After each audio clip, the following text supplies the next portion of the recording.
لدعم المحتوى الهادف، لا تنسوا الاشتراك في القناة وترك تعليق محفز والإعجاب بالفيديو. وطاقم القناة يشكركم جزيل الشكر والامتنان.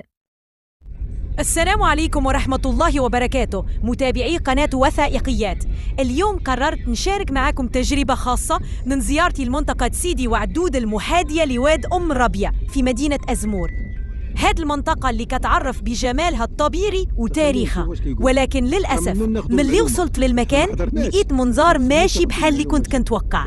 من اللحظة الأولى اللي قربت للواد صدمتني الرائحة الكريهة اللي كتنبعث من المكان. الرائحة كانت قوية بزاف وكتخليك تحس بالحزن على هاد الواد اللي كان من المفروض يكون واحد من رموز الجمال والطبيعة. السبب الرئيسي لهذا الوضع هو وجود مكب الوادي الحار اللي كيتصب مباشرة في المياه ديال الواد، وهذا الشيء بالرغم من وجود محطة لمعالجة المياه اللي خاصها تكون كتقوم بالدور ديالها في تنقية المياه.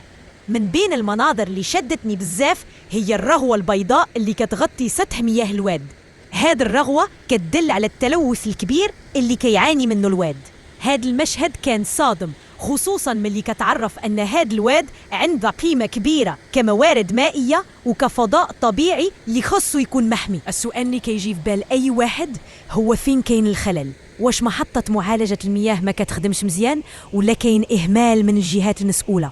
وهذا السؤال خاصه جواب مستعجل، حيث الوضعية الحالية ديال الواد خطيرة بزاف وكتأثر على البيئة وعلى السكان المحليين اللي كيعتمدوا على هاد الموارد الطبيعية. من هذا المنبر كنوجه نداء للمسؤولين باش يتخذوا الإجراءات اللازمة لإنقاذ واد أم الربيع.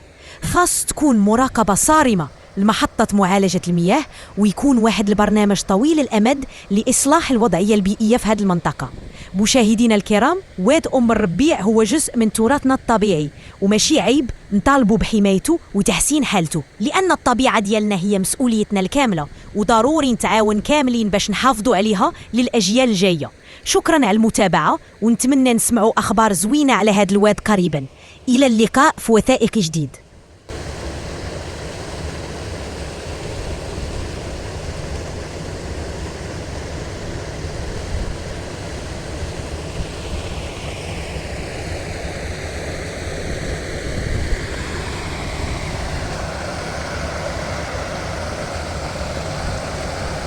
لدعم المحتوى الهادف، لا تنسوا الاشتراك في القناة وترك تعليق محفز والإعجاب بالفيديو.